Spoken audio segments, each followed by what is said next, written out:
Hello everyone. In this video, we're going to discuss about little asymptotic notations.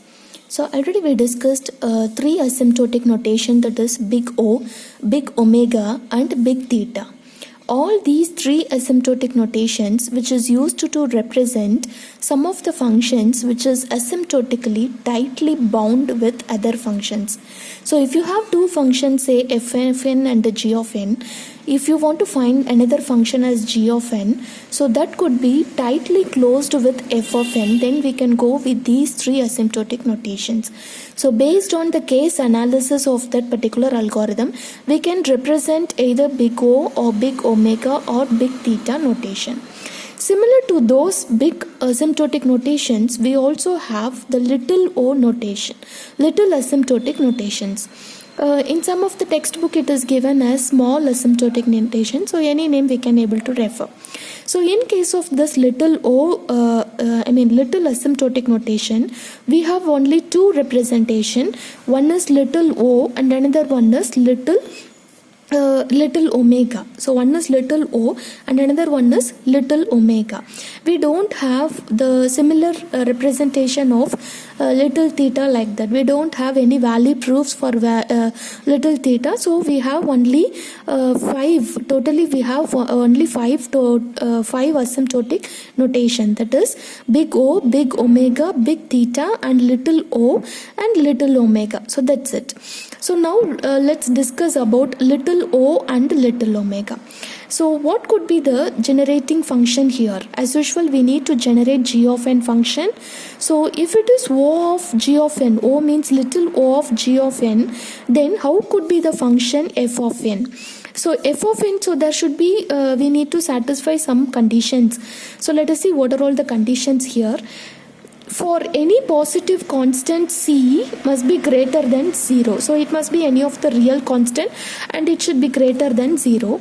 There exists a constant n0 which is also greater than 0, such that the condition to be satisfied for representing this little o notation is 0 is less than or equal to f of n, which is less than c into g of n.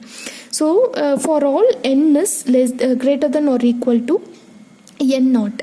So which means this is actually the condition to be satisfied whenever you are representing in little o notation. So which is very similar to the big O notation, but we will see what is the difference between big O and little o notation. Okay, so we have 2n is the f of n function, and what could be the g of n function, which is nothing but n square, because what is the condition we are going to satisfy, that is f of n must be less than c into g of n, which means f of n is the lower bound of g of n. So whatever the function you're going to generate, so that could be greater than this f of n function. So here the given f of n function is 2n, means then whatever the function you're going to find, so that will be greater than this f of n function, so it must be n square, and it is not said to be tightly bound with this f of n function. That is what little o representation. If you go with big O representation, it must be tightly bound with the corresponding function, that is f of n. But when you are coming to this little o asymptotic notation, it is not necessary to have tightly bound with the previous function. So we can have some upper bound function, but it is not tightly closed to this particular function. So little o of n square, but 2n square is not equal to little o of n square, because the given function itself, it is 2n square. If you find the generating another function as a same thing, same exponential term, that is n square, then this condition will not get satisfied for all the values of c. So that's why it is not equal to little o of n square. So let us see some of the example. Before that, we will discuss about what is the main difference between big O notation and little o notation.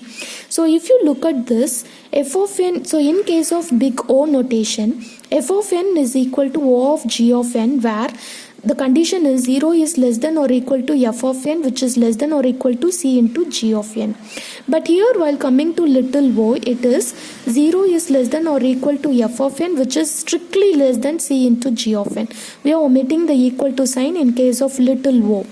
And for this big O, for some constant C is greater than 0. For some constant, we can able to satisfy this condition. But here in little o, for all the constant values, C is greater than 0. For all the values of C, it must satisfy this condition. This is the major difference between big O and little o. So there could be some alternate definition of this little o notation, which is nothing but limit n tends to infinity, f of n by g of n is equal to 0. So this is one kind of definition which is very similar to the calculus.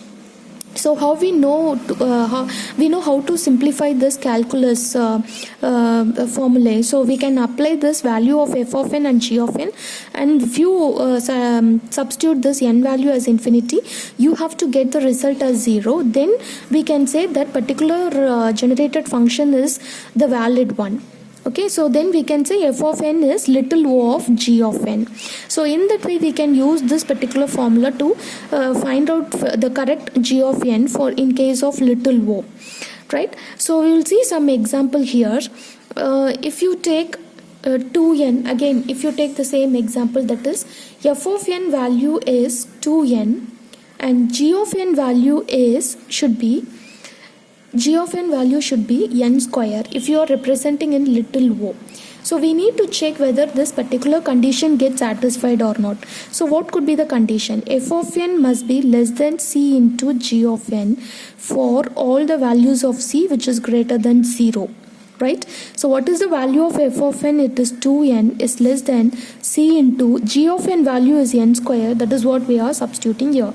Then what could be the value of c? So if you even give the value of c as 1, it should satisfy this condition, that is 2n is less than 1 into n square. So obviously 2n is less than n square, isn't it? Even if you give the value of n is 2. Okay, so you cannot give the value of n is 1. So if you apply n value as 1, so this condition will not be satisfied. So if you give n value as 2 or 3, then this particular condition will be satisfied. So n value must be greater than or equal to 3, or n value is greater than 2, then this condition will be satisfied. So if you apply 2 into 3 is less than 3 square, c value is 1 obviously, then 3 square which is nothing but 6 is less than 9. Okay, so this condition gets satisfied for all the values of c, and n value must be greater than or equal to 3, which is nothing but n0 value is 3. Okay, so this is what the condition which we are checking in this little o representation.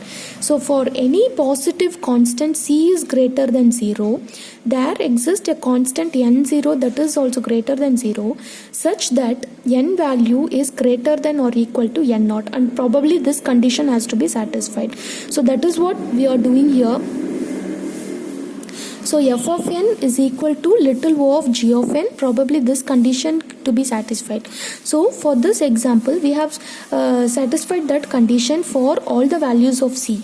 Even you can go with c value as 1, it will satisfy this condition, but what could be the value of n0? It should be equals to 3, which is nothing but n value must be greater than or equal to 3. This condition will be satisfied. Even if you apply for this formula, using this formula, we can also solve this problem. Here f of n value is 2n and g of n value is n square, and this n will get cancelled, and if you apply n value as infinity, which is nothing but 0. So obviously you are getting 0 if you use this kind of definition. So we can say 2n is little o of n square, or we can say f of n is little o of n square. So this is nothing but little o representation. So we will see some more example. If f of n is equal to 3n plus 2, so what could be the g of n value? So if you give f of n is little o of n square, okay, if you give f of n value is little o of n square, so even if you are solving this problem in big O notation, so in big O notation, what you will do for 3n plus 2, you can give as o of n, big O of n. Right? So here g of n value is n. So we can satisfy this condition less than or equal to c into n, probably for some value of c it will satisfy this condition. So you have to give c value as 5. Okay, you should provide this c value as 5, then only it will satisfy this condition. 3n plus 2 is less than or equal to 5n, and if you give n value as 1, then it will become 5 is less than or equal to 5. So for n value is greater than or equal to 1, and for c value must be greater than or equal to 5. So for these two values we can able to satisfy this condition if you give it in big O notation. But if you are representing in little o notation, then this is a function to be generated, that is n square. Even if you give it as n, as we do in the big O notation, so for all the values of c it will not satisfy this condition. So this is the thing given in the little o notation. For all the values of c we should satisfy that condition. So we are choosing the value of g of n as n square, then only it will satisfy the condition for all the values of c. So let us check. 3n plus 2 is less than, strictly less than, because it is little o representation, so it's strictly less than c into n square. Even if you substitute the value of c as 1, so what happens here? 3n plus 2 is less than n square. And if you give it the n value as 1, so it will satisfy this condition. So here you will be getting 5 is less than 25. Yes, so this condition will be satisfied for n value is greater than or equal to 1, and c value is also equal to 1, which is nothing but greater than 0. So for these two values we can able to satisfy this condition. So we can say f of n is little o of n square. So this is how we can able to represent in little o notation, and how it differs from big O notation. So we just discussed all those things. Thank you.